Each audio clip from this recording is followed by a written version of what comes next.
ইন্ডিয়ার মেডিকেল ভিসার জন্য কি কি কাগজপত্র লাগে এটা আমরা অনেকেই আসলে মানে প্রপারলি জানি না। ঠিক আছে, তো ডকুমেন্টসের মধ্যে কেন এগুলাকে গুরুত্ব দিতে হবে? কারণ ইন্ডিয়া যে ভিসা দিবে, মেডিকেল ভিসা যে দিবে, বর্তমানে আমরা বাঙালিরা এমন পরিমাণে মানে নেগেটিভ হয়ে গেছি সবার কাছে। কারণ হলো দেখেন, ডাবল এন্ট্রি ভিসার জন্য কেউ এমবেসি ফেস করতে যাচ্ছে, কিন্তু সে দেখা গেল যে মেডিকেল ভিসা নিয়ে সে এখানে যায়, অর্থাৎ ফেক ডকুমেন্টস দিয়ে।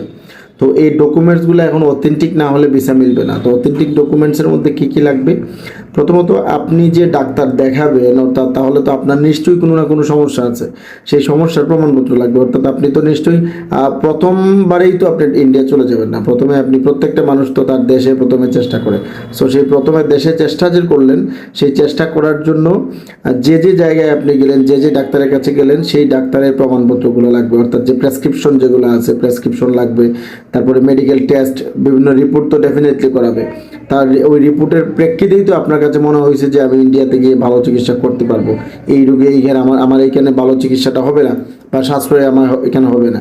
সেক্ষেত্রে সেই টেস্টের রিপোর্টগুলো লাগবে। ঠিক আছে, এখন আপনি ইন্ডিয়াতে চিকিৎসা করাতে যাবেন, আপনার কি একটা ফাইন্যান্সিয়াল সাপোর্ট লাগবে না?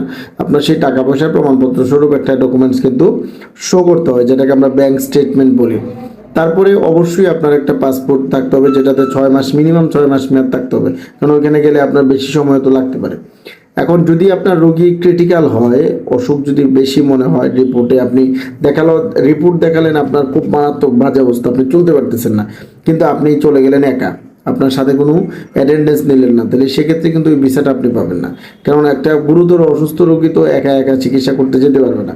তো সেক্ষেত্রে কিন্তু অ্যাটেন্ডেন্সও একজন লাগবে। সো এই পুঙ্খানুপুঙ্খ বিষয়গুলো মিলাইয়া কিন্তু দেখা গেল যে মেডিকেল ভিসা দেয়। এখন আপনি ম্যাক্সিমাম ক্ষেত্রে আমি দেখি এরকমটা হয় যে আসলে অ্যাপ্লাই করছে, সে খুব গুরুতর অসুস্থ কিন্তু একা চলে গেছে। এখন একা আপনি অ্যাপ্লাই করছেন, আপনাকে ভিসাটা দিয়ে দিবে, আপনার এটা মনে হয় যে আপনি ভিসা পাবেন, এটা কখনোই পাবেন না। তো অ্যাটেন্ডেন্স লাগবে।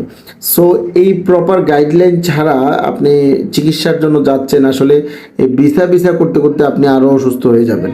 এখন আমাদের মানে উন্নত চিকিৎসার জন্য বহির্বিশ্বে যেতে হয়।